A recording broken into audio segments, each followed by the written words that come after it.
आता याला तुम्ही काय म्हणसाल? हां, तो बाबा फोन पाहू राहिला, 2.5-3 लाखाचा मोबाईल आहे त्याच्याजवळ, आणि हा येड्या भोकाचा त्याचे पाय धुवून पाणी पिऊ राहिला. वा रे वा. जर असा धर्म असेल तर हा धर्म नको, आम्हाला मुळीच नको हा धर्म. एक धर्म तो होता माझ्या छत्रपती शिवाजी महाराजांनी शिकवलेला, तो धर्म आम्हाला पाहिजे. एक धर्म तो होता डॉक्टर बाबासाहेब आंबेडकरांनी प्रत्येक मनात जावलेला, तो धर्म आम्हाला पाहिजे. आणि असा जर धर्म पाहिजे, असा जर धर्म असेल ना, तो धर्म आम्हाला नको. तो धर्म तुम्हीच आम्हाला नको. जर असा धर्म असेल तर आमचा एकच धर्म आहे मानवता, आमचा एकच धर्म आहे छत्रपती शिवाजी महाराज, आमचा एकच धर्म आहे डॉक्टर बाबासाहेब आंबेडकर.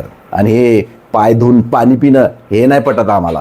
आम्हाला नाही, हे कोणालाच पटत नाही. ज्यानं आपली बुद्धी गहाण नाही ठेवली ना, त्याला हे कोणालाच पटत नाही. हां, जर तुम्ही तुमची बुद्धी जर कोणाकडे गहाण ठेवली असेल तर मग तुम्हाला कदाचित पटू शकतं आणि तुम्ही पिऊसुद्धा शकता, पण आम्ही नाही पिऊ शकत. जय भीम, जय शिवराय, जय महाराष्ट्र.